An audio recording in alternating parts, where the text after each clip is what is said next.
What's up, people? Welcome back to another episode of Real Ball Talk. Hope everyone's had a blessed weekend and enjoying the bank holiday. What's up, people? I think also you might have it on in the background. But yeah, man. Do you know what you telling me, man? What are you saying? Yeah, man.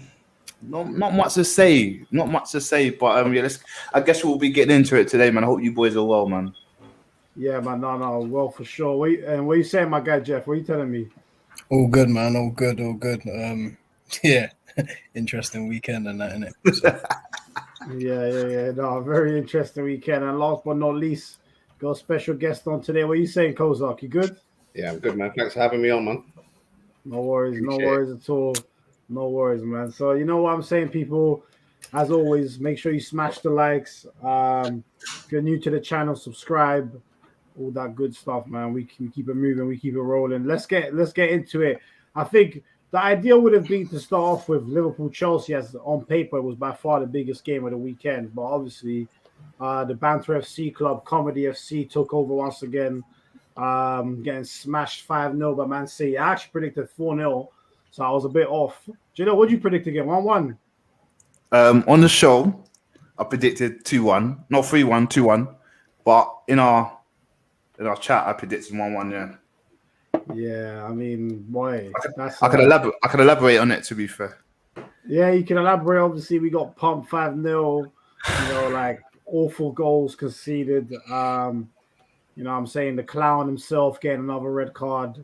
I mean, it was just a shambolic performance. But yeah, Janelle, talk to me about it, man. Talk to me about it. Yeah, man. It's a bit of a mad one because you have Arsenal come up first. You're thinking, it's gonna be a good weekend. 1-1. Let's see what's going on. And the reason, the thinking behind the 1-1 is because we resorted back to the three at the back, which is what I was potentially looking for. Because we seem to do very well with that, and I know for a fact we beat City with that about a year ago, a year and a bit ago, and then obviously we beat Chelsea. And I'm thinking, three at the back, let's do the business, man. I'm happy with it. Boy, was I wrong, boy. Kolasinac. Geezer's a fucking striker half the time, out of position. I mean, the whole team's out of position. I don't want to target anyone, to be fair, but I just say as a whole performance, it hurts when you go against a team who are not known for scoring headers, right? Who are not known for scoring headers, but still pull it in. Gundogan's obviously a baller, but do I expect him to jump higher than Chambers? Nah, I don't, man. John will be back, just having a bit of technical difficulties. But yeah, man, it was sad to see, man. It was sad to see. I can't sit here and lie, man. All goals were comedy, man. I mean, I know when the fourth goal went in, the fans were celebrating. I was celebrating by the second one. I was celebrating with it because I know it was going to be a battering. Like, I'm going to sit here and lie to you. Do you know what I mean? So I know we're going to get into player ratings today. I'll save the individual performances. But yeah, man, there's nothing positive to say other than obviously my guy Smith-Rowe again doing the business, just running his head off like a headless chicken. And he's the only guy I can say, okay, cool, we didn't really create anything, but he's still trying. You know, he almost got that sneaky goal, when Edison was fucking about at the back and that. But yeah, man, I'm lost for words. I don't know what to say. Like, I'm normally the positive one. I ain't got nothing to say. Kozak, you want to go? For me, I don't even know how I even took a positive from the game, personally. It was just all a shambles. It was all disgraceful. It was all disgusting. I was actually laughing at the game. Like, when they're scoring, I'm laughing. Like, I've just lost it. Like, I don't know how to take it anymore. It's just, we're at a point now where it's just, how do you sit and watch that and support that? And do you know what it is? They should put our games on at the end of the weekend, because you sit and watch that first game of the Premier League, and it's just like you're just in a bad mood for the rest of the day, the rest of the weekend, and it's just, I just sit there and I think, what now? You know what I mean? That's what Arsenal's done to us, bro. Man said, "What now?" Facts. What now? What now? Like, literally, what now? Because I think I sit there and I look at the manager, I sit there and look at the team, and I think were miles ahead, like miles away from anyone else. And you look at it and you think, you know, you got people in the comments saying Kozar was telling people to trust the process. It's not true. Explain. Why you're here? Explain that. Why you're here? Explain that. First of all, the people that the probably writing the comment is a troll. Yeah, he's an internet troll. One, because I never said trust the process. I did say I will back Arteta because I did want him to do well and I did want him to do good. But at the same time, obviously, the dynamics of football change and your opinion changes, like many people. So you know, that would be me explaining what he's trying to say there. So what's your stance? Like, what's your stance on Mikel now? Then, like, is it obviously we can't say trust the process anymore because it's kind of lost until we get the right players in, if that makes sense. But what is your stance on Mikel now? Are you still giving him a chance? Are you saying what's your stance, man? I don't want to say too much. I don't put any thoughts into your head. For me, it's out of his depth. Like I said, I genuinely wanted him to do well. I just think it was too early for him. And I think if he didn't have that backing of Pep, I don't think he would have got the job. If he was out there, I don't know, managing a League One or a League Two side, he wouldn't have got the job. If he was managing somewhere else in another country, in Spain or whatever, he wouldn't have got the job. But obviously Pep blows smoke at Arsenal, and through that, the great manager that Pep is, you know, it got him the job. And Pep's still doing that and making those comments. And I just feel like, why are we taking this information from a rival manager? Well, that's Arsenal, isn't it? Arsenal don't need a lot. Arsenal don't apply a lot of common sense, do they? You know what I'm saying? So, like, Arteta should never have got the job in the first place. Obviously, I think everyone, if you're an Arsenal fan, everyone would have wanted him to do well. But I think it became quite clear quickly that he was out of his depth completely. I mean, obviously, we fluked our way to the FA Cup win just by purely parking the bus. And obviously, he hasn't really done that since then because he knows Arsenal fans wouldn't accept that.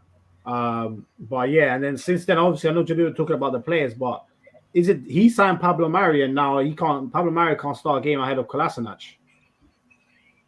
Which baffles me as well. Sorry, I know you want to speak, Jeff. I can see you eager to get on, but that's one thing.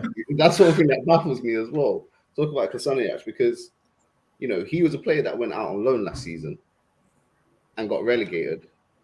Yeah, and came back. There's talk of him going, but yet he's starting against Man City. No one wants him. No one wants our players. Can't get any money for anyone. But this is no one wanted Xhaka. No one wants these players. Release people from their contracts. You've got to just say, listen, thank you, goodbye. Just before Jeff goes, there's too many men though. Yeah, that's the thing. You can't do that with too many men. You can't do that with. Otherwise, you just become a joke. Well, we're a joke anyway, but you become a joke. You know what I mean? We're a joke anyway. So we've been a joke for about 10 years, but yeah, Jeff, what are you telling me, man? Oh no, let Jalil go before I go. I was just gonna put a statement down. So we're talking about players potentially leaving, and so I've seen today that Nelson is out going on his way outside the club, but he's gone on loan. But if he comes back, he'll be out of. So his contract goes until 2022. So we're looking to give him a year extension. I just wanted to get everyone's thoughts on that. Like, are we? How many loan spells is he gonna get? We can't. But the thing is, we can't sell him. That's why we'll give him an extra contract. See if maybe a League One, League Two side will come in for him at the end of his loan if he does well. But he's not going to stay at the club.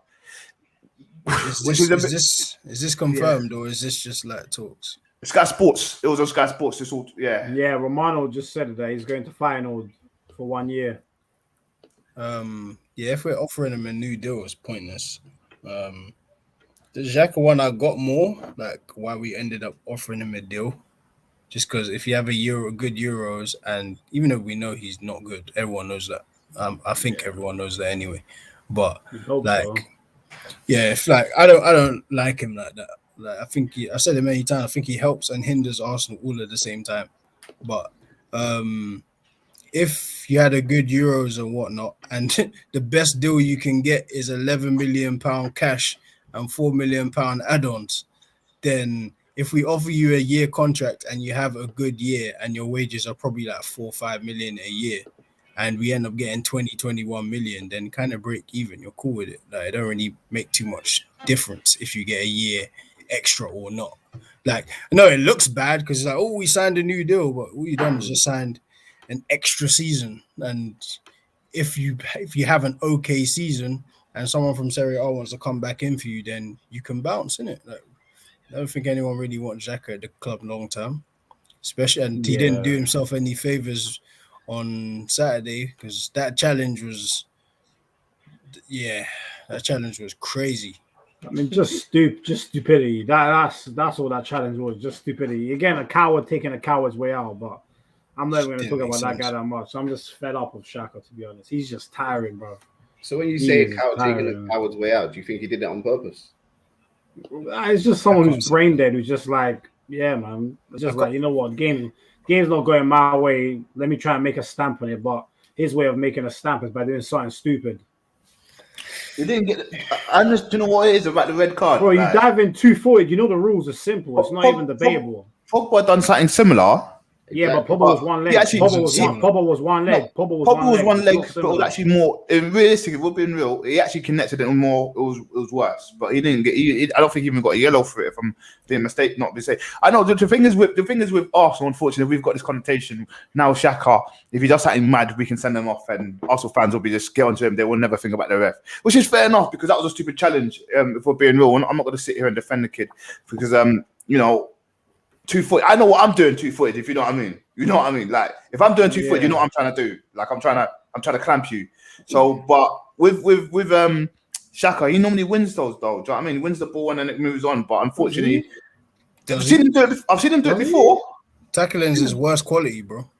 Even also Wenger said it in 2017. Like, he can't. Like, also Wenger said it in 2017. Tackling is his worst quality.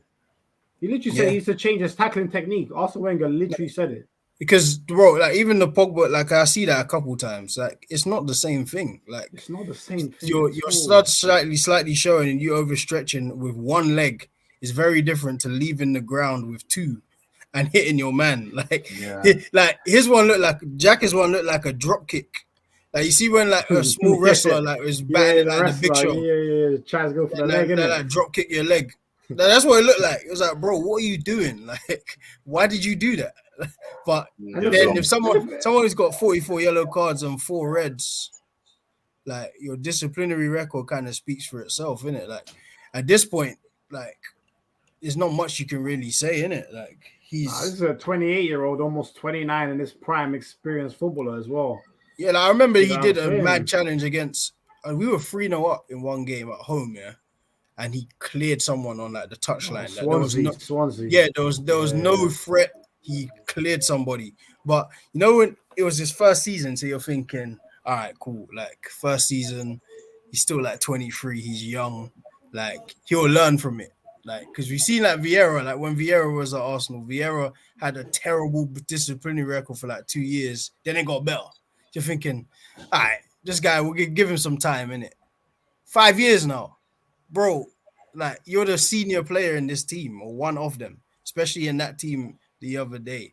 And that's what you do. Like, there was no threat with the attack. We just lost the ball. Like, that's it. Lost the ball. Jockey your man and stand up. Instead, you just fly into a reckless challenge. And you make the result even worse. Because we were going to lose that game anyway, let's be clear. Like, Man City are a better team than us, innit? But 2-0 down. Is 2-0 down. But there was even that we weren't going to win the game, but maybe we could have scored a goal, something. Like, Ederson was doing some strange things back there for a lot of the game. You say that, but then I look at the first 8 minutes of that game and how we started, and I feel we was quite positive. Like, we was attacking. Same with Chelsea. Same thing with the Chelsea game. Same old story. So when you look at it from that perspective, as soon as that first goal went in, our heads just dropped. Yeah. Yeah, but when you start breaking down games on 8-minute periods, that's when you know you've become a small team. Because that's like saying Norwich going to the Emirates. Oh, they played well the first 10 minutes and they go smash 7-0. Fam, 10 minutes, everyone's just riding a wave. I don't give a damn about the first 10 minutes. But again, like that's what Arteta and Arsenal have consumed us to holding on to these 8-minute, 10-minute bursts of good play. Like even the first 10 minutes last week against Chelsea when we were all right. Bro, that's just first game of the season at home, not playing in front of fans. That's just a little bit of passion merchant. After that, quality runs over. Game's finished. That's what it is. The problem obviously is the squad too. Like I know Arteta is gonna get all of the blame because that's what managers get in it. Like you just get all of the blame, but players escape it all. Like doesn't matter what combination you get back there. But you say that on the pitch. But you say that, and it's like I look at it and I think, okay, who else is to blame? Because he sets the team up, he puts the team out there. I haven't seen a consistent starting 11 from Arteta in a run of 6 to 7 games. Nope. So who you know what? He doesn't escape blame. Like he should get blame too. He deserves that. Yeah, but then the players also deserve blame, but they never get it. Like while I understand that, that's him though. That's his man management. No, a lot of it is individual mistakes. Players need to get some stick as well, because if you're being, let's say for example, Mikel's telling you to do something in training, you ran with it in training, and he picks you to play. If you're not consistently doing that, like Xhaka did, if Mikel said they're going to stand in the field, we're going to get popped, cool. Xhaka obviously got pissed off and said, "Nah, fuck this," bang, and went for the stupid challenge. And everyone else, play simple, don't get carried away. Players do need to get blamed as well. If you're not listening, this is why when someone said, if Conte comes in, do you think these players are going to listen? Conte will put in a basic plan. And these guys still the players will listen to Conte. No, they'll listen, but they won't stick to the plan. I promise you, they're not good enough. Yeah, they don't get rid of them. This is my point. They're not good enough. We got injuries as well. So when Gabriel comes back, centre back, he was good for us. I know he kind of lost his head against Southampton and a few other teams and that during the season, but he's preferably the guy we want to play next to Ben White. If Ben White comes good, we don't know yet. But he's perfectly the person. So there's still positives to come out if these players come back. But again, like Jeff was saying, I've got to put some blame on the players as well, man. So I understand that players aren't good enough. I get that and I respect what you're saying. But then I have to look at it from a perspective, again, going back to how you set your team up. Because you have to look at our players and our setup against Man City, for example. You just spent how much on Tavares and, play Tierney as left-sided centre-back, Tavares out on the left. Again, obviously, we haven't got much options at the moment in defence. I understand that. But then play Chambers where he did, and then Maitland-Niles out there, and at least we got that. Do you know what I mean? So better balance. It's better balance, and it's all about how you set your team up. Because at the end of the day, we conceded set pieces that we shouldn't have conceded. We was getting attacked down. Look, they made Grealish look like he's a £100 million player, and he's not. He is. He was taking a piss. But you know what? I agree with Kozar, because it's not like Tierney hasn't played on the left side of a back three before. Mm-hmm. So he's done it before. He's done it to a decent standard. Like I'm just like, why are you playing Kolasinac, who's the left back, ahead of Mari, who you signed?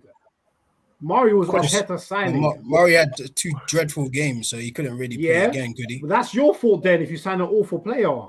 Yeah, but then that player is your fault. But should he? So you're saying you should have played him, or you should have just played? No, I'm saying why is Kolasinac playing? Why is Odegaard playing centre mid over Lokonga? I'm to tell you why. I'm going to answer your question, John. I'm going to tell you why. Poor man management. That's why they're playing, because you send Saliba to Marseille. Let's not get on that one. And you play these guys. Okay. Are you guys really going to tell me? And this is my question to you. I'm starting to get. But this is my question. I'm telling you, bro. That's why I'm taking it easy, bro.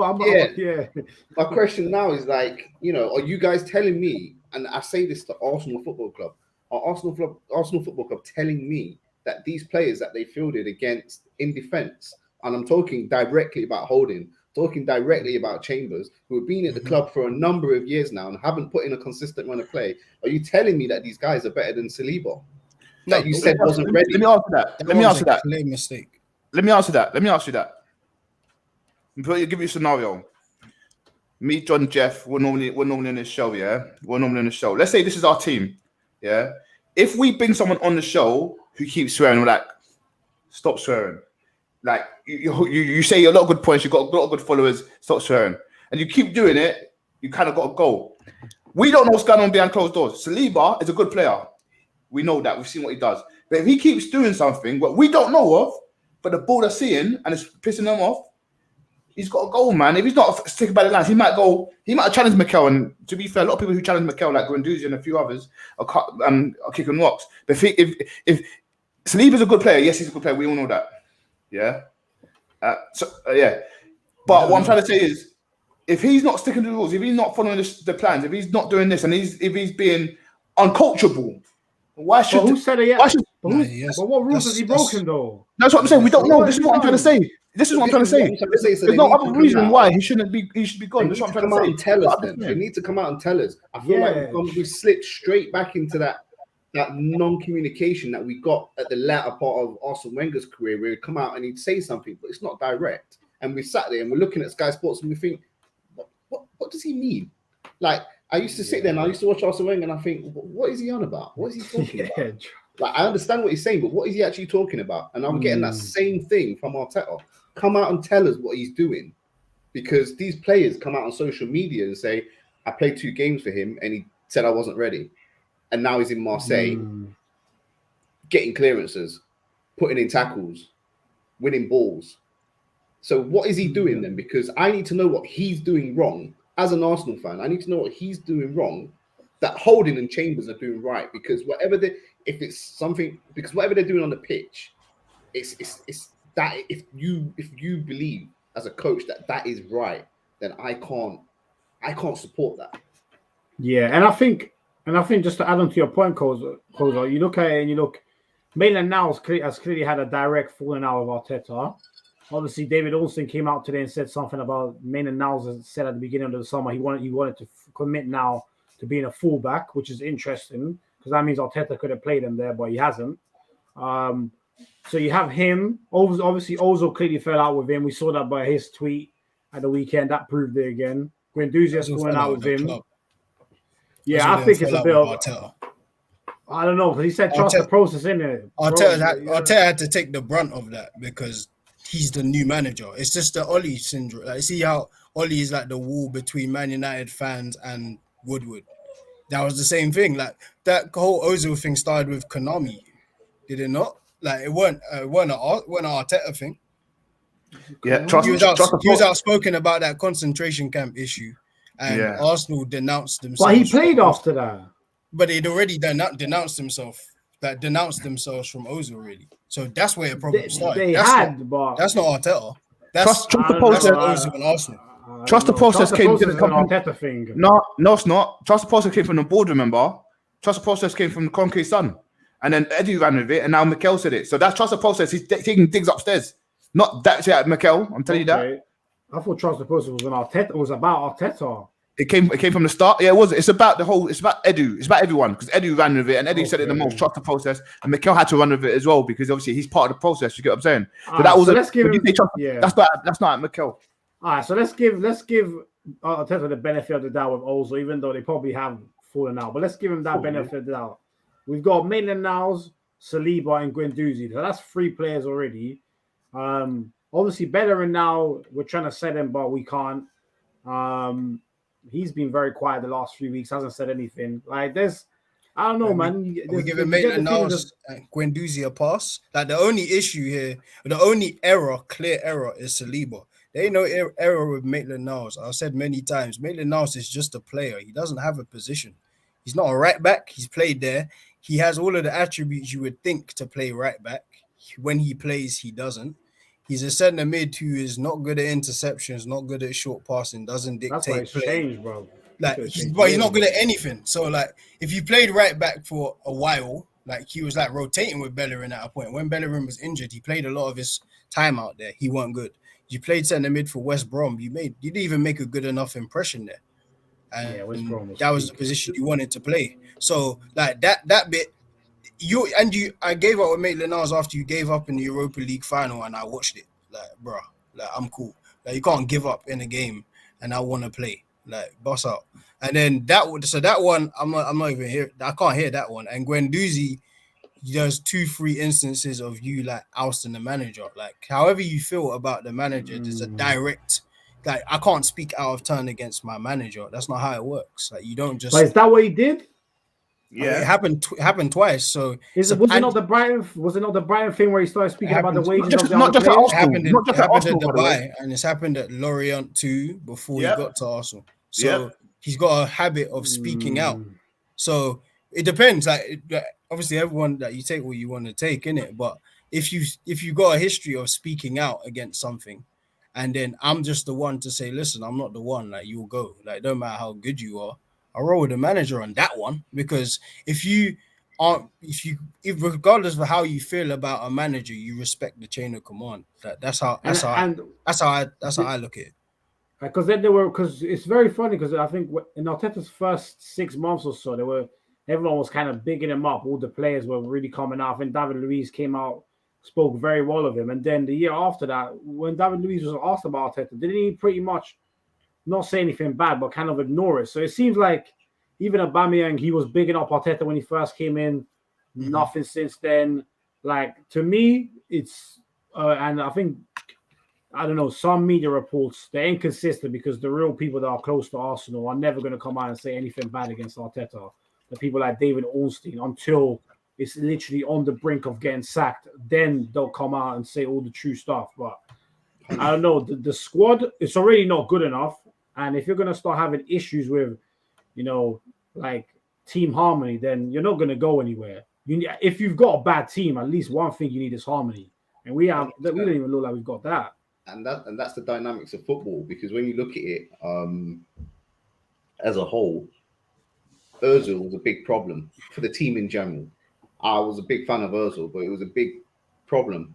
Not only his wages, just how he was sort of going about, playing, not playing, whether he's fit, whether he's not fit. And then you have to look at it as well. Arteta was a player who played with Ozil, but Ozil always was bigger than Arteta. He was always bigger than Arteta. He was a bigger player for Arsenal than Arteta. And when you come in as a manager and you've got people who were bigger than you when you were playing football and has a bigger name than you when you're manager, you become, you're in his crosshairs. So any little problem, it's going to cause a bigger problem, cause an effect. And I think that was the issue with Ozil. So he did have to go. And I look at it now and I just think, well, okay, let me ask you guys another question. Sticking to sort of the midfield conversation here, if you could take Wilshere back at Arsenal, would you do that? I'd never let him go, personally. No, I don't like sentiment stuff. I would bring him back not to play, but to show to at least be a part of the coaching team in terms of how he moves and how he plays and everything. Because if we're being real, I'm kind of with Jeff with this. I probably would have let him go, if I'm being honest, bro. That was his decision. He admitted that it was the wrong decision, right? He's come out and said it was wrong. Fair enough, but I'm saying, regardless of whether you want to leave or not, the team could have been like, come back, we want to keep you, we love y'all, fans love y'all, whatever it is, yeah. But obviously he was injury prone. So with injury prone, you can't really rely on that. However, the question is, would you bring him back? I'd bring him back, but not to play. For some inspiration and that passion for the team, man. You need someone like that around there, because some of these people I'm not gonna lie to you, a lot of players play for the money and not for the badge. And unfortunately, so if that's what's happening at Arsenal, I hope it's not. But he can try and put some passion into the team. I wouldn't take him back now because it's done, innit? Like it's finished. But I would have just probably made more of an effort to keep him at the time, because the thing was he just wouldn't start, I guess, or he wasn't like in the manager's direct plans. But I'm a big Wilshere fan. He probably would have been in my plans at the time. But it's over now, isn't it? Like you can't reheat cold French fries, bro. It's finished. Yeah. It's true. I wouldn't have you back for like passion or like because it's just done. Like, bro, like I said it. I think I said this a few. Like, we're just in the storm. Like, it's gonna get worse before it gets better, and that's just it, innit? Like, we're not good. Like, we can't be held to good standards. We're gonna be very bad for a while, and that's just it. So even when like we say you're bringing Conte, so you could have Pep, Conte, Mourinho, every good manager all together. It ain't gonna help us right now. It's gonna take a long time before we get better. I don't know. I think they could improve us a bit because I look at West Ham's team and I'm like, they're not that good. But you look at what David Moyes is doing with them. They got players that want to play. Yeah, but I'm saying that's where you need a manager that will make them want to play. No, I can't make you want to play necessarily. You gotta want to play for yourself. Like Antonio is someone who he's been everywhere. Like he's played. Where's he played? Like Hampton and Richmond? I might be wrong. He has. He played right back, left mid, right mid, up front. Everywhere. Just someone who's willing to play. Like we have a lot of players who. So sorry to single out Maitland-Niles again, but you have entitlement with nothing done. Yeah. Like your tweet, like, or your Instagram message, cool. Like you can put all the crying face emojis you want, my guy, bro. No one want that. You didn't try when you didn't really snatch your opportunity when you had it. You've given up in a final. You don't really have an assigned position. Bounce, go somewhere, and no one even really wants you. That you're gonna go to Everton and sit on bench again. Yeah, Everton was a weird one. It's a weird move, but I don't know. Maybe Rafa Benitez say something. Then. John, I was gonna say, can you bring up that thing? So, because I just wanna, because there's 4 of us here, yeah? I kind of want to see what we think our best Arsenal team will be, and then we can say where do you think we'll finish with that best if everyone stays fit. You really want to do that? I need to see, man. I need to see just to see where we'll finish.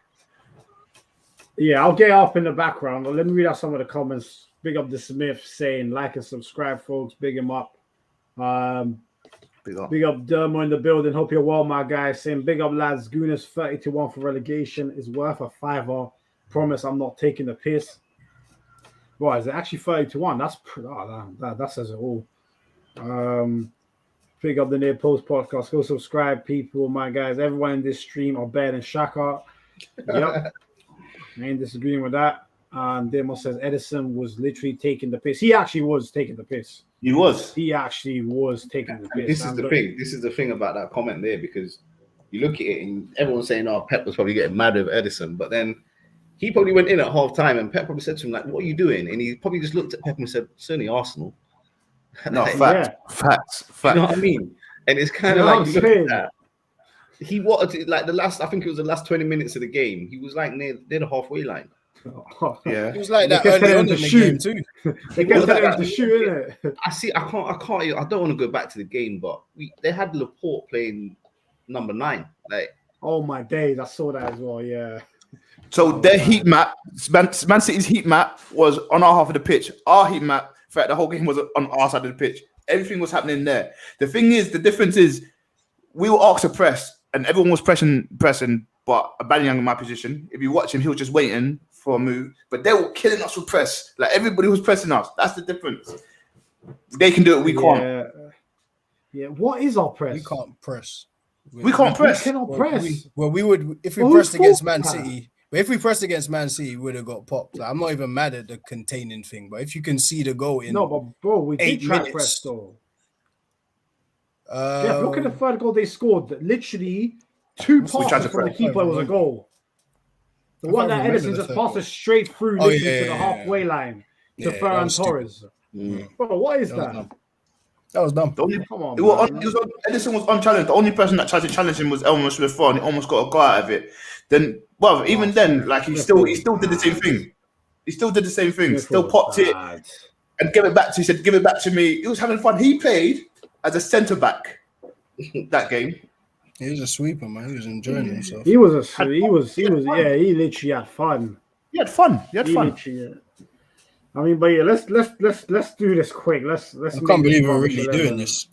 I don't want to do it, to be honest. But yeah, Jalil's idea there. So Jalil, you start us off. Who's gonna go? Yeah, it might be unpopular. I know we just made a signing, but I'm going to go Leno still as our best goalkeeper currently. I don't think that's unpopular. I think he probably still is, to be honest. Any disagreements, Kozak, Jeff? I think Ramsdale played. I think he played quite well against West Brom. What, against a B team West Brom? No pressure. You can't. It's the way I look at it with the Ramsdale situation. Sorry for interrupting team selection, but it's just me. Ideally, I didn't want us to go out and buy him, but then the day he's here now, so we've got to back him. And at the same time, it's not his fault. He's coming into a toxic setup. So what? You rather him than Leno? Then yeah. Obviously not, but I'm just saying. I'm just putting it out there. Yeah, I hear you. Yeah, all right, let's put Leno in. All right, Kozak, right back. Jeff's not gonna like this one, but given our current situation, I have to go with Maitland-Niles. Yeah, fuck it. If that's what you want to go with, fuck it. Fair enough. Wait, what are you saying, Jalil? Any disagreements? Because obviously this is our team, isn't it? Yeah. So, well,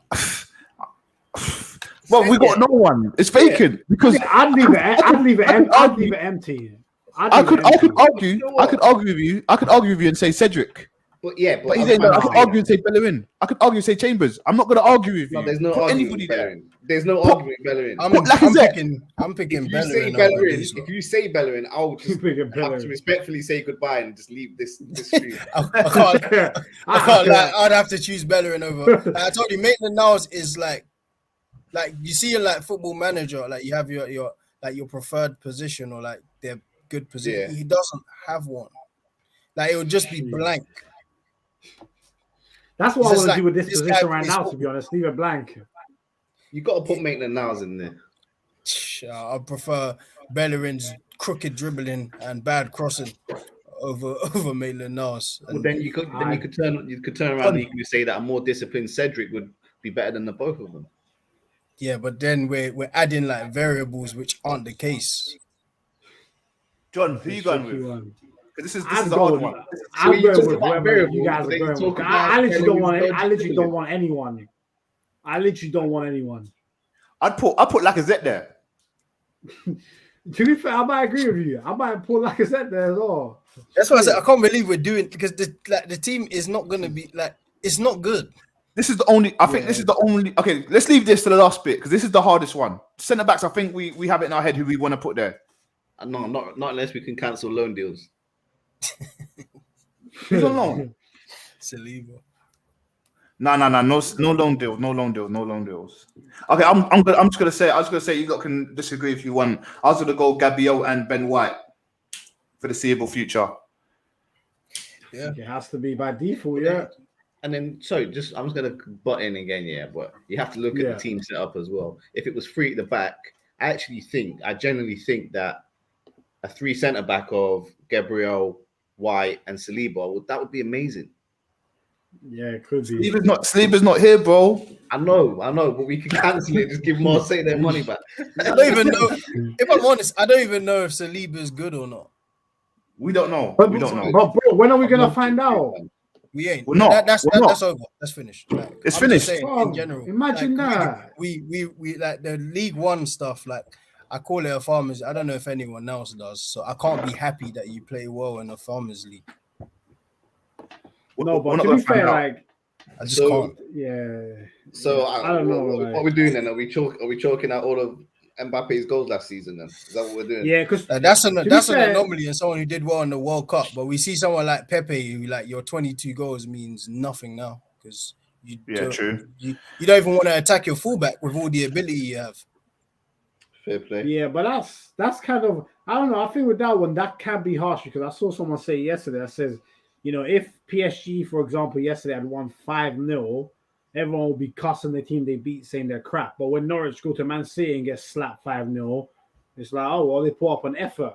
And I think the Premier League is definitely overrated. I just think... it's not great. Football isn't great. And honestly. I think also, I saw something yesterday that said I can't remember the French team that it was. They get paid a total like annual salary that's like 80 million less than Crystal Palace. Again, Crystal Palace go out there and every week they just try and get a 0-0.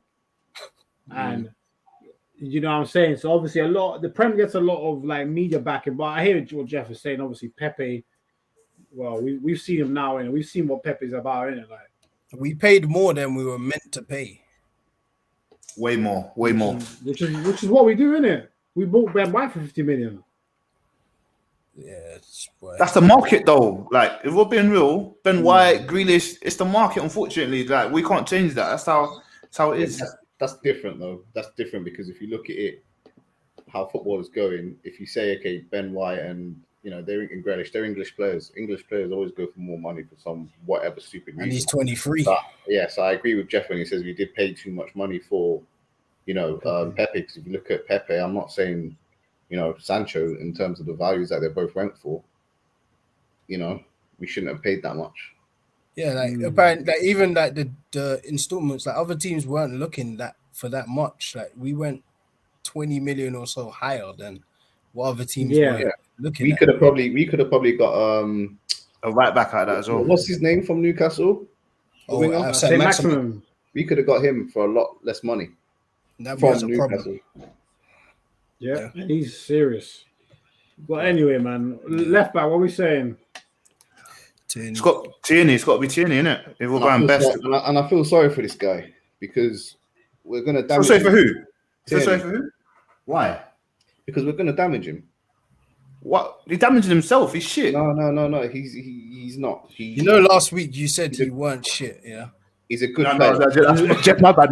Jeff, my bad. Sorry, that's my bad. No, but do you know what? Do you know what it is? Do you know what I did there? Do you know what I did there? As soon as someone bigs up Tierney and Phil Surf, I'm thinking, what about everyone else? I always think that. So apologies. I should have said that. He's not shit. He's a good player.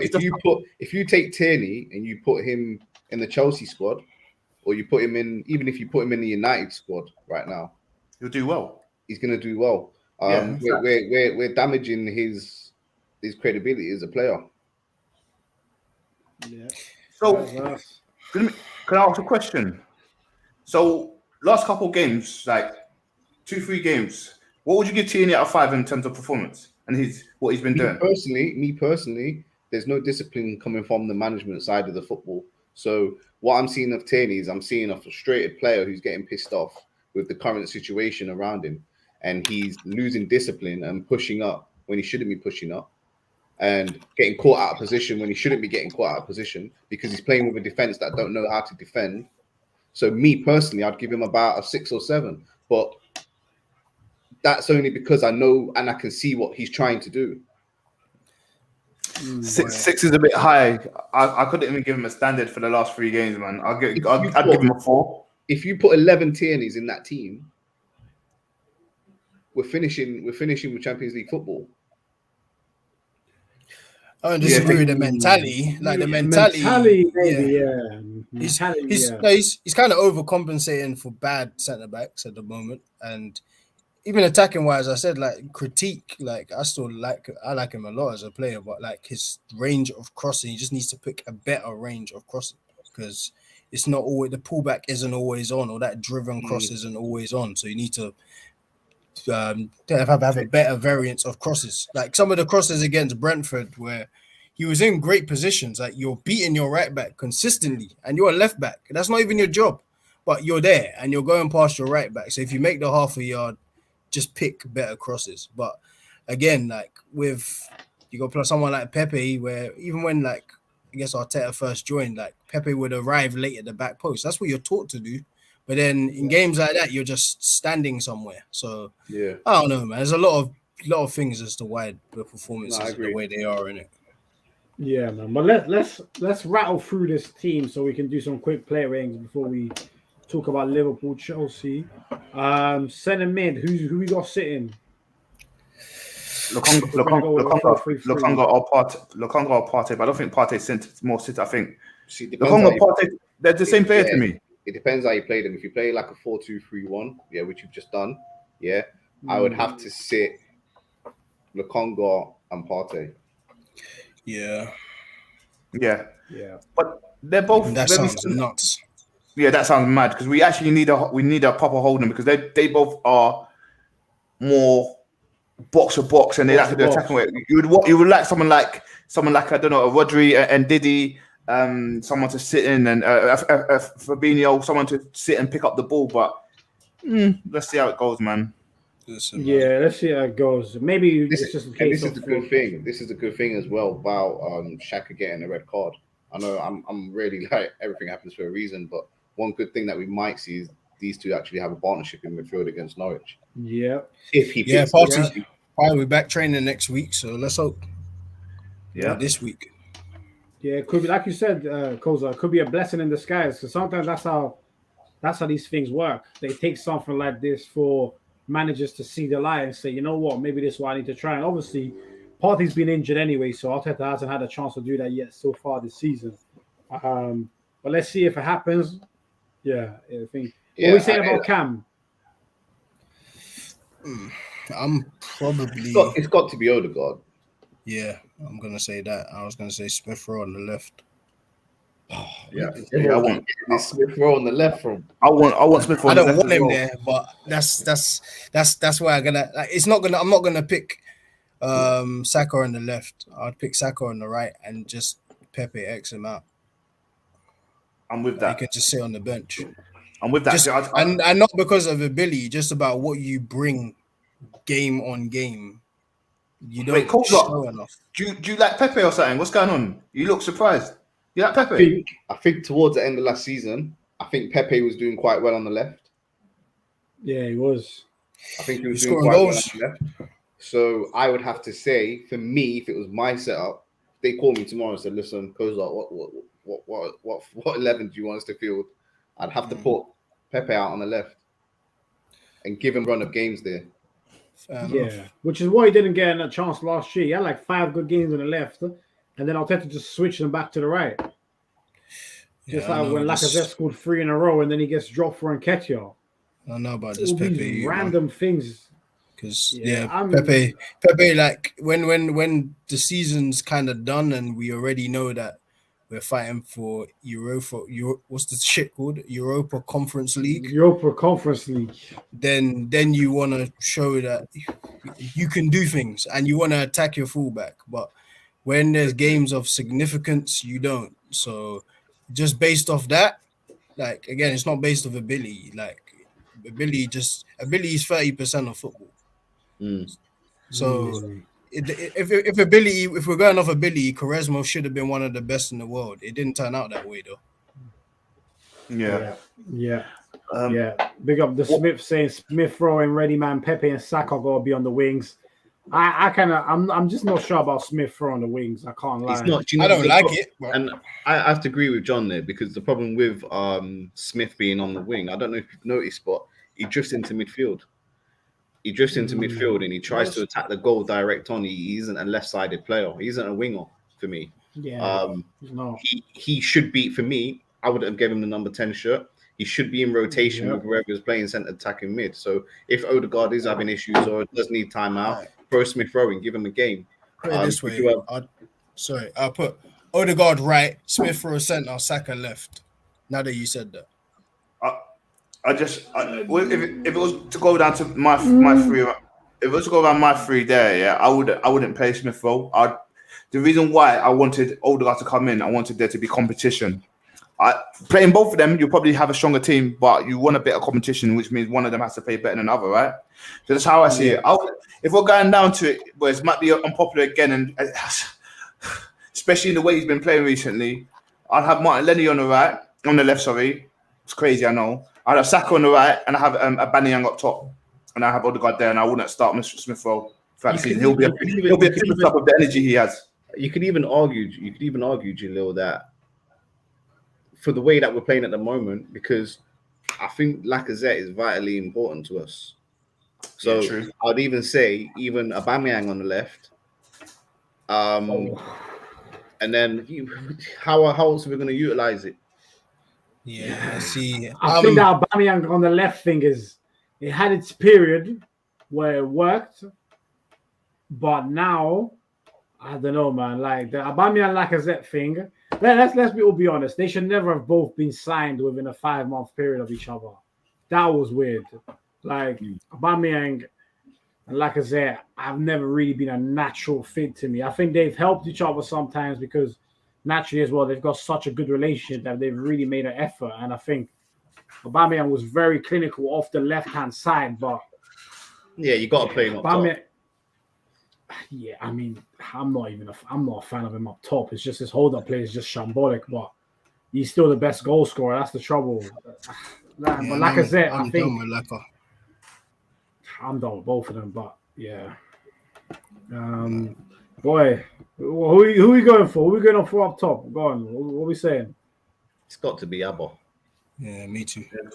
Abba, and then Lacazette can be a superstar. But as I said, like it's got to have two people competing there. You got to think about Smith Rowe coming on maybe 25 minutes ago and he's just running his head off. Same Lacazette does the same. So kind of good super subs to have if you think about it.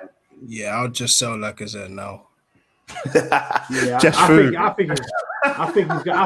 think he's going for free. Yeah, like I'm cool, like because I said it before. Like the thing that which I used to like you for, like your hard work up top and your good hold up play and your link up. Like you still have two out of the three, but the main reason I liked you is your hard work up top. I don't feel that you do that anymore. You now like you score more, but then how much you score is still. Well, the last season you scored 13 league goals. Alba had a terrible season and scored 10. It just doesn't really. It just doesn't make sense. So like you can be like this ice cool finisher when you get in these one-on-one situations, but you don't. Your output just ain't good enough. So bounce. Like let's take the 12 mil whatever we can get and sell him. Yeah. This is scary. We can't think of a left back or right. I mean, left wing or right back. You got to put Pepe on the left. I'm done with Pepe. I'd go with Pepe on the left as well. Nah, man. Yeah, I'd rather Smith Rowe. Yeah, I'd probably. Like I said, I'd probably put Odegaard on the right, Saka on the left, and Smith Rowe through the middle. Like Pepe again, it's not ability. Like ability, he's got a lot of it. It's almost like your IQ isn't good enough to realize when you should take on your fullback and when you shouldn't. So I just don't know. At this point, this is your third season. Like I normally give new players like 18 months, like get acclimated to the league. I won't judge you off your first season. Like no matter how bad it is, I'll give you enough time. I feel like I've given you enough time and you're still just giving me flashes. So I can't even entertain him. That setup up top is mad for me because you look at it, we haven't got a right back, and you want to put Odegaard on the right. He hasn't got the legs for it. It's got to be Cedric. It's got to be Cedric. Then it will be in real and someone who's disciplined and stuff. Even though he's been pants, and we should have signed him from Southampton. Personally, even Bellerin, I won't be angry at. Do you know what? Anyone you've got to say, I'm not angry at. Even Bellerin, Maitland-Niles, go on, please. Let's just. I don't want to see any of them. You might as well just put Chambers there. Even Chambers can go there. He can whip it in. It'd be better. I don't want Chambers there. I really want to leave this blank, but who do we? Let's just pick like the least. Oh man, is there even a least bad option? It's just we've got about 3 or 4 options there, like legit. And they're all. I've got it, boys. The new left back signing can play right back as well. Okay, I'm doing. I don't know nothing about him. Tavares doesn't matter. No, what? Doesn't matter. That's good enough. How can I pick you off not even 90 minutes? I seen the game against Rangers. You came on for 7 minutes against Brentford. That's enough. That's enough. That's enough. That's nuts. That is enough. That is enough. That is enough for me. That is enough for me. That is enough. I don't care, man. But listen, all right, it's mad. And the thing is, we all know we've seen right-footed players play left back. We all know left-footed guys can't play right back. We all know it can't work. It just doesn't work the same. But still, it's still for now to make this team look half credible. Let's just do it, and then half credible. As you feel it looks credible. So what do you think? What do you think the team will finish? If this team played week in, week out in the league, the rest of the league, what do you think we'll finish, boys? 5th. 5th. Ooh. Shit. Wow, fifth. I'm saying 8th or 9th. Boy.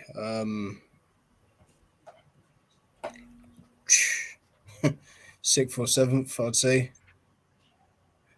Yeah, I was gonna go 6th or 7th.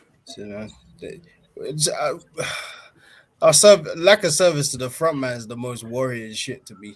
No matter what everyone says about Aubameyang, whoever it is up there, it's sad. Like the service into the front man at the moment. You know when you say 5th, you know that means you're actually battling for top 4. You just lost out. You know that. Yeah, that's mad, bro.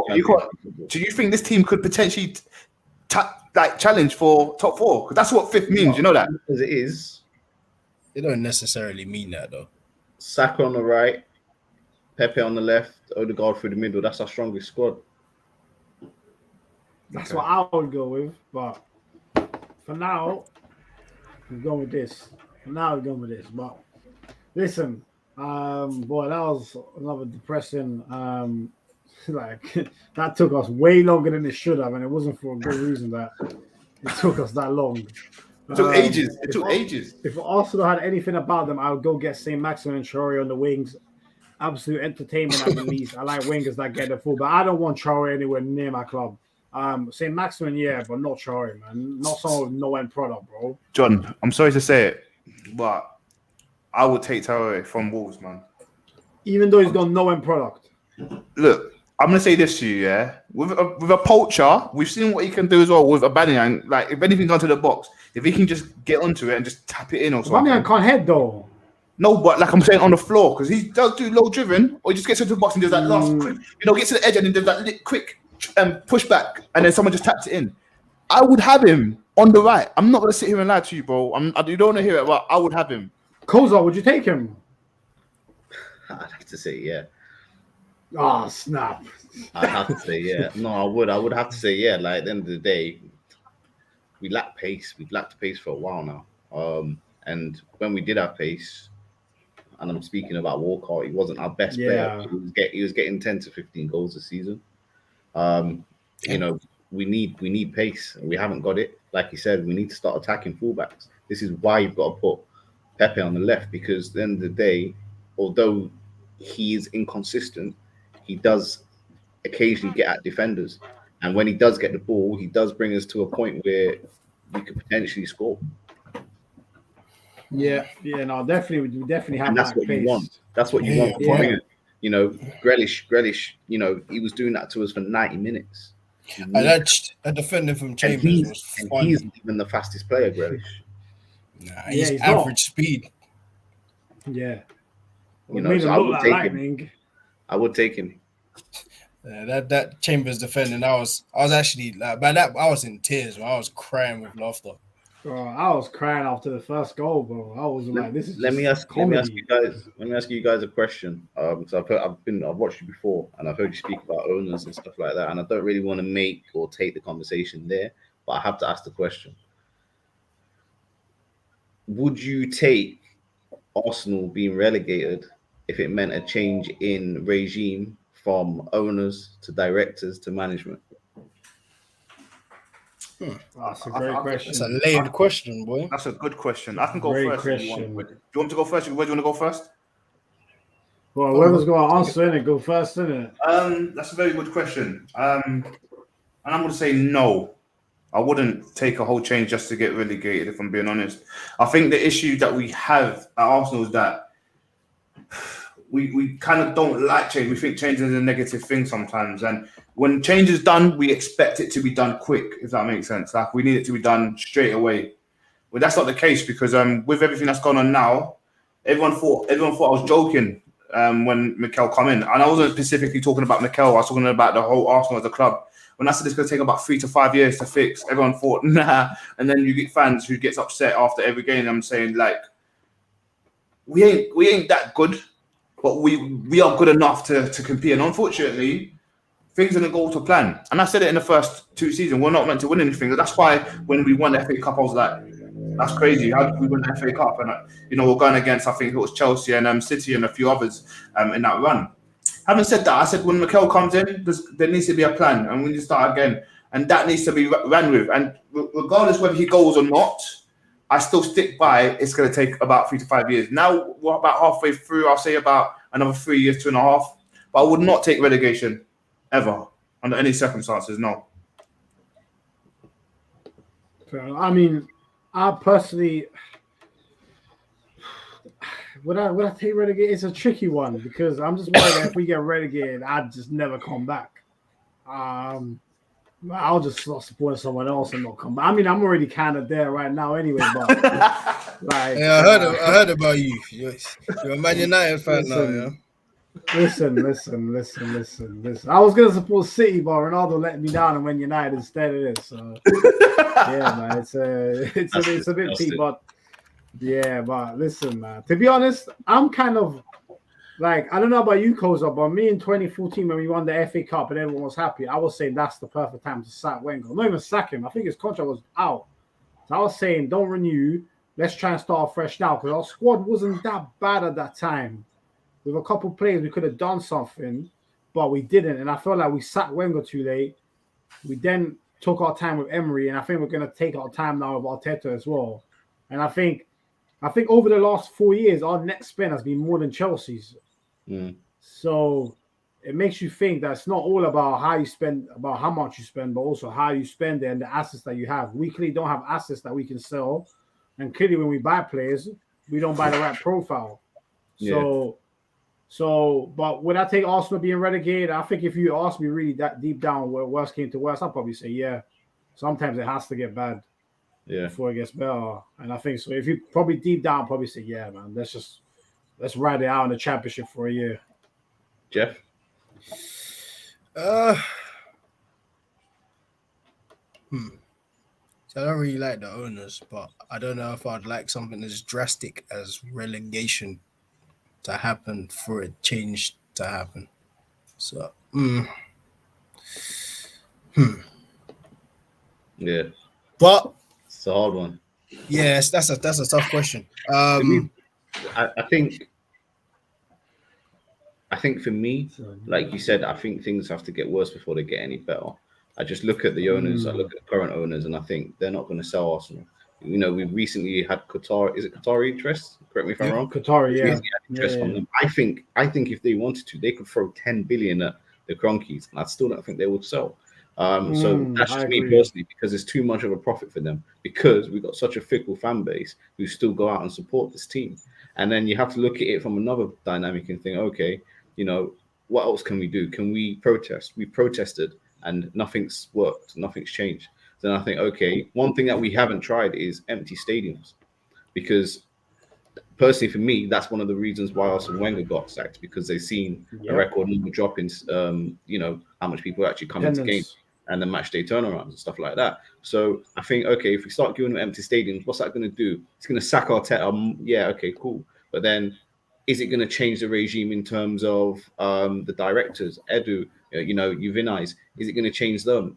No, it's not, because they're still going to be in a job. So then I have to look at it. Is it going to make the owners actually sell? I think if you give us 5 straight home games where people stop turning up and the stadiums is empty, like no one would love that more than me, I don't think it's going to actually change things. I think when we look at relegation, we look at the embarrassment that is going to come towards us as people, as fans. I know it's going to be bad on me. I speak very sort of highly of Arsenal, even though at the moment we're doing, you know, absolutely crap. But I think we're talking about the embarrassment in the sense of, you know, our rival fans, our family, our people that we know, people that are going to get on to us about it. But yeah, I think if we got relegated, yes, we could get back out of the championship. But I think something like that has to happen for them to realize that, listen, we don't want you anymore. You need to go.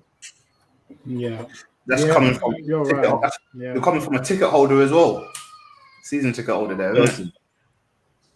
How much is season ticket? Yeah? 2K, yeah? It's like $2,000, isn't it? No comment. That's mad. You got someone who's a ticket holder saying like, no comment. Let's stop going to games. Like, but for me, I feel like that will only get Mikel sacked. I think the Conquerors will be like, let's give them what they want. But do you know what I mean? Realistically, what we need to change is like our recruitment. our training regime. I think everything needs to change from there if Mikel goes. But then that needs to start again as a 3 to 5 years. And then Arsenal fans shouldn't expect anything within 3 to 5 years. And it's got to be real. We've got to start from scratch. And things take time. Look at Liverpool. They took time. We're in the Hodgson stage of where they were. And it's going to take a lot longer. So Facts. No one should expect a league anytime soon. I'll say that. Yeah, Arteta is our Roy Hodgson. You said what? Arteta is our Roy Hodgson. I'm not even too mad at that. Like we're in the same stage. Like I actually don't mind. I'm not Arteta. I'm not anybody out. I'll say that. But yeah, I wasn't Wenger out. I wasn't Emery out. I'm not Arteta out. I just understand that we're in a storm. It's going to take a long time, innit? Yeah, him. It's not even him. It's them. Yeah, them, him and his son KSI. Yeah, KSC, wherever they are. Yeah, KSC. Yeah. I was thinking KSI, man. Like shit. But yeah, people smash the likes anyway. Yeah, man, smash the likes. Big up Kozar for joining us today. Big up the packs in the building. Say we bought Ronaldo for 20 mil and sold Dan James for 28 million. We are goated. Yeah, I mean that's how you got 30 million for Dan James is just incredible. I mean, the guy's not even a Premiership footballer, and somehow you managed to do that. So big him up still. Best business in history. Big up Kozak, brother. I hope you're good. Saying you need 11 Zakas. You need 11 Sakas, boy. 11 Sakas, 11 Tierney's, boy. Man. Listen, man. Just take Xhaka out, innit? Don't forget, Arsenal are still a powerhouse team. They need a good clear out and restock. This is Zara and JD Sports. Yeah, listen. Oh, that's funny. Right, man. But yeah, man, listen, people, smash the likes.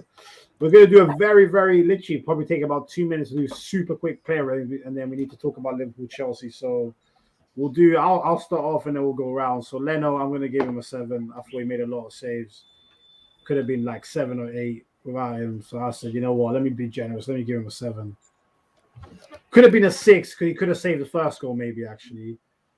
Nah, because that came out. You could have saved the first goal? I'll tell you why. If the goalkeeper's behind me and I'm big, and then there's a 5 foot 6 or 7 guy behind me, and I'm jumping, I'm ready to prepare. It's a shock when it goes over my head and the little guy hits it in. I'm just saying that. So I'm not angry at a 6 or a 7 personally. Yeah, strong hand. Let's go. Yeah. I don't know, man. If you get a strong, I'm just of the belief that if you get a strong hand to it, like you did, then you could have saved it. Yeah, I'm gonna go with a 6. All right, Jalil, very, very quick. Cedric. Cedric can hold a 4. 4? Because that's a standard performance, but he just wasn't relevant. So I'm not gonna slaughter him. Yeah. Okay. Kozak holding. 3. That's fair. So it's shocking. Jeff Chambers.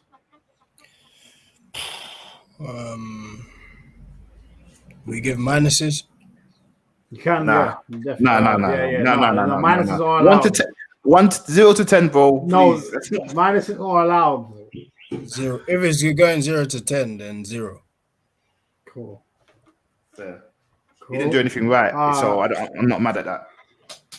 Who played on the left side of the back 3? Kolasinac. I actually thought he was probably the best one of the bunch. He was. Yeah, I'll give him a 3. Yeah, out of the back 3. Yeah. I'm not. I could give him a 4, but I'm just being kind for no reason. I'm going to give him a 3. Jalil Tierney. 2. Yeah, I'm not mad. He could have done a bit better. He could have done a bit better at left, in my opinion. There's a lot of crosses coming in. For me, I want my left back to block it and everything. But they were concentrating on his side for a reason. And I'm not going to lie to you, Chelsea did the same thing.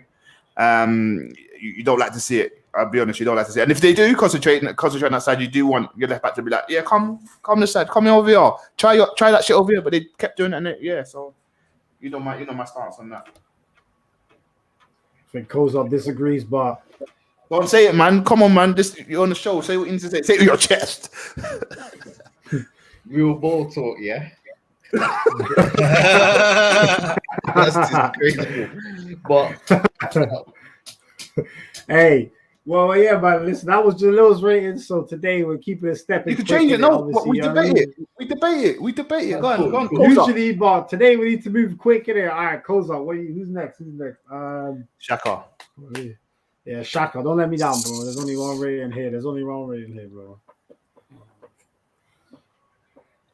You only paid 20 minutes to be fair. one for passion. Oh, come on. Yeah, I would have said that as well. Come on. It had to be a minus. All right. He's got passion. It's just directed in the wrong ways for me. Not for me. Yeah, I feel you, man. I'm not mad at one. Big old Shaka, man. Odegaard, Jeff. He played centre mid, I think. Yeah, he played centre mid, yeah. Yeah, boy, to not play and then come back and play centre mid. I'd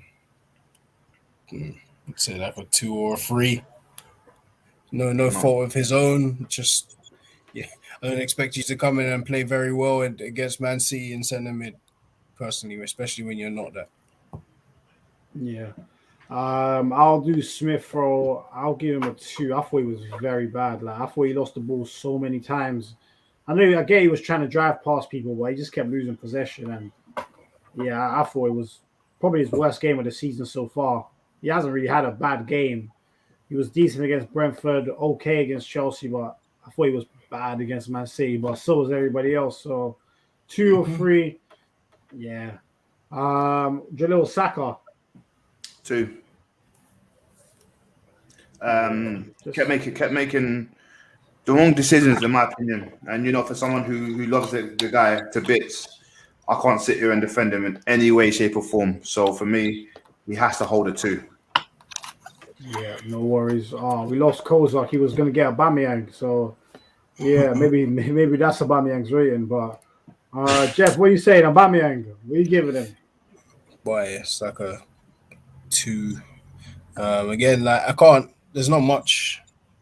I just think there's a problem in terms of us getting the ball to our striker, and this is someone who's not even really good on the ball anyway. But 10 men, and yeah, just us on the ball anyway. We're just kind of irresponsible in possession. But 2.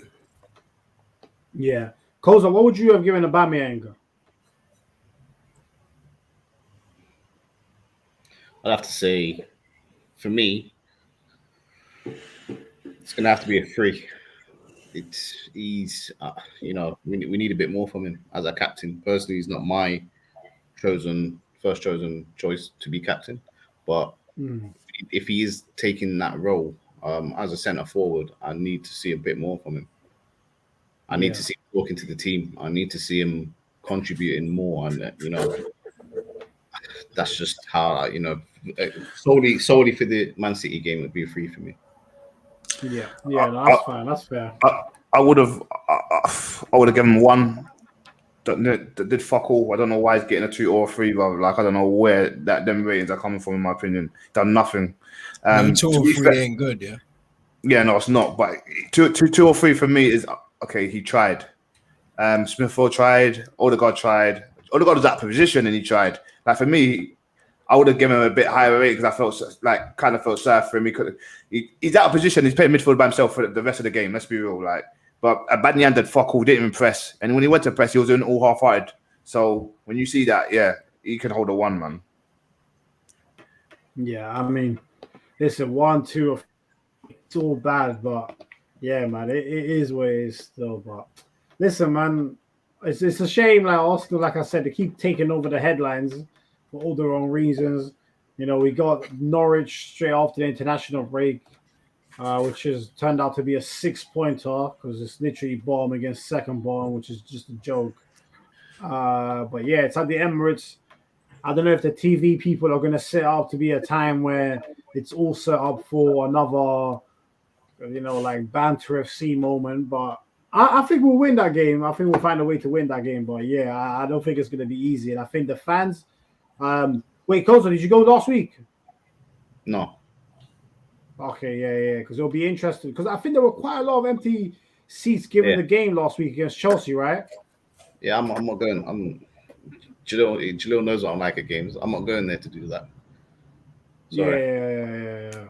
Nah, hey, man, I respect that, man. At least, yeah, but I think more people. In fact, I'm not gonna say more people should be like that because obviously everyone has their individual right to do what they want to do. But you know what I'm saying? I think I respect the stance you're taking. I think maybe if a few more did it, maybe it could make some kind of impact on the decision making of the higher ups. But that's that's probably a different conversation for another day.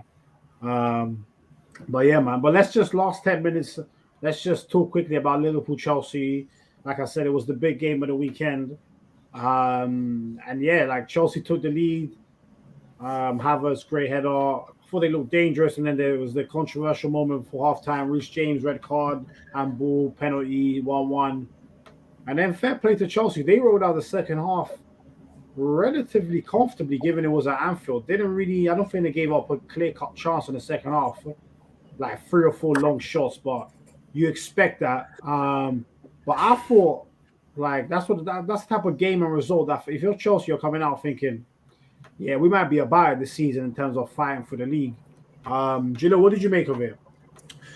So that's how you defend with 10 men away from home, yeah? So that's how you're meant to do it. All right, say nothing. Because, this is why I argue Chelsea will win the league, man. They just set up perfectly. They do everything right, man, in my opinion, man. They are the best team, in my opinion, by far in the Prem. City can follow suit, and so can Liverpool. Yeah, man, it was a good game to watch, man. I don't think I've ever watched a shit Chelsea versus Liverpool game, man. There's always something happen. Salah will score a banger, or someone will do a madness and stuff. The only thing I would say, I did want Lukaku to get a bit more stuck in. You know, I can see that Van Dijk left his duties and left Matip to take care of Lukaku, which is fair enough. I'm just saying, like, I know a lot of people would like to shout, oh, he's the best centre-back in the world, but if I was the best centre-back in the world, I want to go up against the biggest and the best. You get what I'm saying? So, not saying he pushed it out, but he pushed it out. Anyway, so, yeah, man, I think it was a good game and all in all, Bob, to be fair. Jeff, you know what I'm doing it. You know who I'm trying to get on. Yeah, I can see it. But, I don't know if he'll show up, but he normally hears something when a Liverpool fan gets slaughtered. Anyway, man, like, it was a good game, man. Look, Van Dijk played well. Matip dealt with Lukaku really good. I hope Mari was watching Matip, man, to see how you actually deal with a strong beast like Lukaku. Yeah, they played positive, man. You know, they defended really well, and I think Chelsea had nothing but to defend after that. Reece James handball. Was it a handball? Yes, it was, man. Unfortunately, I know they said it slapped on his thighs first and touched his hands. Sometimes you don't know what to do, but keep your hands down, man, especially in the box, man. My hands behind my back, man. It's harsh. Is it harsh? Yes. Was it meant to be given? Yes, unfortunately. It was a handball, man. Things going. And, yeah, man, it was a good game all in all, man. They both done their business, man, to get back in it. But I'll say this. If James didn't get sent off, that would have been a 3-1 game. Just saying. To Chelsea, obviously. Yeah. I think Chelsea, without the red card, were probably going to win that game. I thought they were looking good. I think as with regards to the red card, once you give the pen, you have to give the red because you're claiming it's intentional stopping the goal. I think it was a bit harsh because it did hit his thing first and then his arm.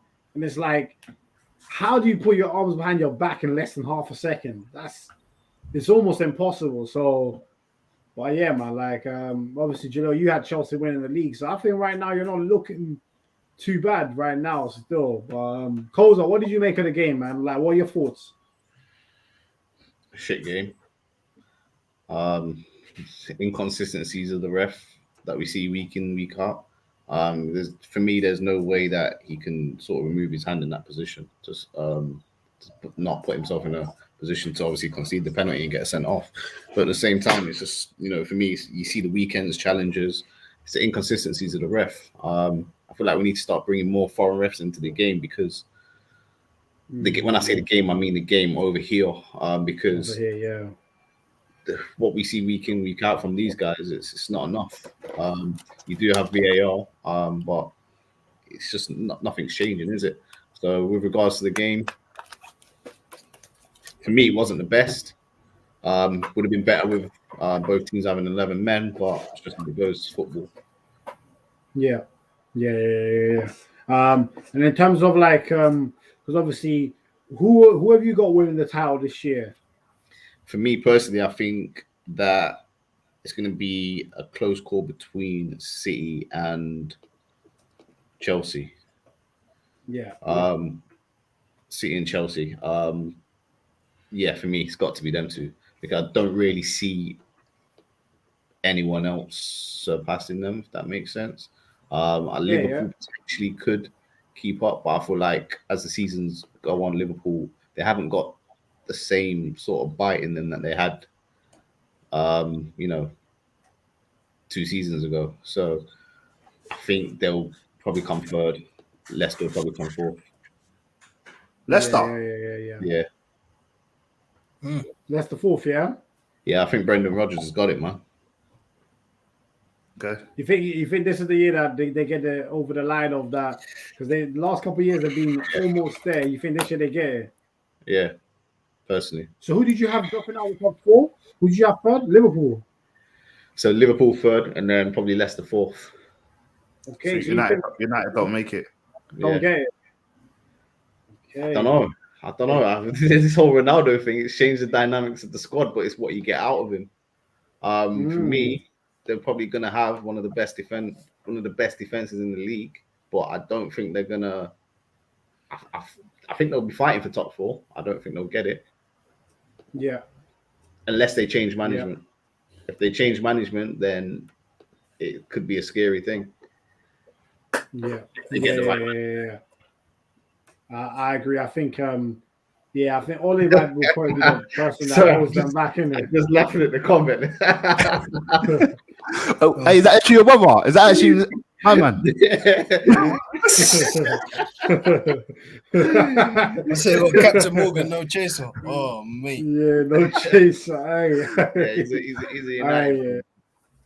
Okay, that explains it. Now, big up to your brother still, man. Big up to your brother still. Don't worry, bro. I'm supporting United with you this season, so we got this, bro. Ronaldo will take us to the league. Look, that's the real Judas. John. Hey, but yeah, Jeff, man. Chelsea, Liverpool, man. Talk to me. I think for the first 40 minutes or however it looked, 45 minutes, it was interesting. It was a good game. Chelsea were doing well. Liverpool were trying. Without a red card, I thought it had grounds to be a really, really good game. But yeah, red card kind of changed it. I think I would have maybe given the pen, just not the red card. I thought the red card was a bit raw, but I guess if you give the pen, you have to give the red card. But I don't know how you move your hand that quick, with a shot that close. But yeah, nonetheless, Chelsea fought well, man. Chelsea looked kind of comfortable. This thing's funny. But yeah, Chelsea were kind of comfortable at the back. Lukaku, it wasn't great display. I think Matip and Van Dijk had his number between them. Matip, when the few one-on-one situations, dealt with him pretty well. And Van Dijk kind of outsmarted him. He didn't really need to do much. Anytime Lukaku would try and hold up the ball, and Van Dijk would just lean on him. it would be easy. So that's the right way. That's how you deal with it, to be honest. So I think Van Dijk dealt with it pretty well, to be honest. He still probably only looks at 70%. I don't think he looks anywhere near fit, but that's probably encouraging. Van Dijk. Yeah. I would say he doesn't look anywhere near fit, but it's just encouraging for Liverpool fans to see that you can deal with one of the top two strikers in the league pretty much at a canter. He didn't really Lukaku didn't. He had 2 half chances and they were comfortably blocked, so they did their job. I think Harvey Elliott was the best player on the pitch for me for at least 75 minutes. Look good. He was really, really good. He wasn't intimidated at all. Nearly scored a goal early on as well. Just wasn't phased by the game. I also thought Jorginho had a really, really good game. Yes. I'm gonna lie. Like he was really good. Like defensively, normally that's like the big question mark over him for me. Like I feel like he's just too fragile sometimes, but he wasn't. 50, maybe 57%. Sound like a phone battery. But yeah, Jorginho. Big on Melo. Yeah, salute. Jorginho like played really, really well, man. Christensen too, and Rudiger. Like I feel like they dealt with Mane and Salah pretty well, and Jota when he came on and Firmino got injured. So salute to Chelsea. I still have Chelsea second or third. I still think City are gonna win it with striker or not a striker. I still think they'll win it. But still think Chelsea. Chelsea did their numbers, man. They should be encouraged by that performance. That was a championship kind of performance. I follow this troll of a Liverpool fan who tweeted earlier on today that Salah is the best African player ever. Yeah, just remove him, bro. Just remove him. Oh, cool. Yeah, I'm We're all cool. in agreement. Yeah, it's a troll. Yeah, it's a troll. It's a troll. Just remove him, bro. It's Eto'o or Torre, and maybe Drogba and Weah. That's like my top four in no order. Then Salah. Eto'o has to be top. Yeah, me personally. Eto'o, I'm a Yaya guy. I'd take Yaya, but I'm not mad at anyone that says Eto'o because Eto'o is Eto'o is world class. Listen, he's slept on. And this is not to disrespect Salah, but again, I was kind of saying it the other day. With Salah, there's no balance. It's either he gets overly disrespected or he just gets overhyped. Like, there's just no fine balance with him. It's just like, I agree. Just let the guy have his time. Do you know what I'm saying? Like, and obviously, big up Salah, big up the Smiths saying Eto'o all day as well. A lot of people actually do say Eto'o, to be fair. Eto'o was a serious man. But yeah, man. But listen, people, I think we're probably going to wrap it up there. It's almost been an hour and a half. Obviously, Arsenal took up most of it. But yeah, actually, before we do wrap up, I was just going to ask Kozar, like, how do you do it on Twitter, man? Because I just go there to keep up with like the transfer news and stuff. But there's just way too many trolls on there. That how do you do it while your blood boiling every day, bro? How do you do it? I'm not scared to give it on back, man. I just keyboard warrior when it comes to Twitter. Smith who's in the comments, you know, he's a big troll as well as an Arsenal troll, you know. But it's just back and forth, man, back and forth. I just take it as it comes. I understand where we are as a club and just accept it until we get better, really. But that comes with social media, isn't it? On all platforms. 100%. But yeah, listen, people. Big old Melo saying at Kozak is number one keyboard warrior of all lands. So listen, man, listen.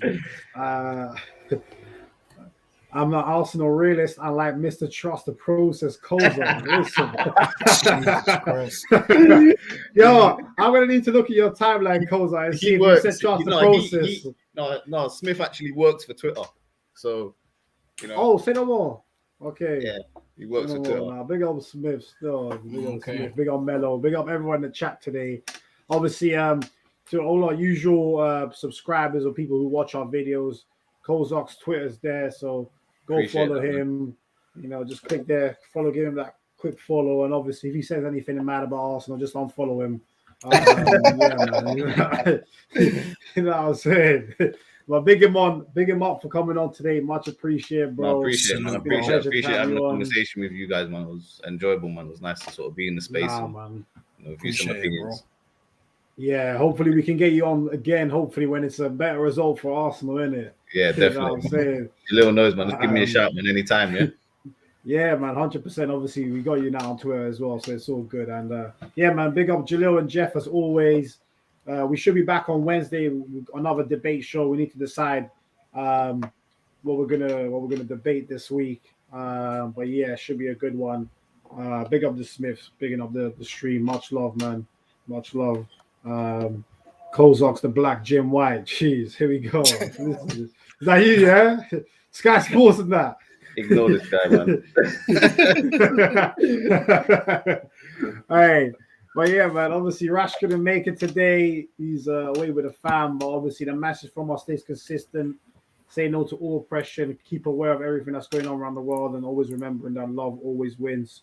That's always going to be the message from us. We stay consistent with that. But yeah, without further ado, people will be back on Wednesday, so make sure to take care until then. Peace and love. Let's Peace. lads. Cheers. Peace. Peace.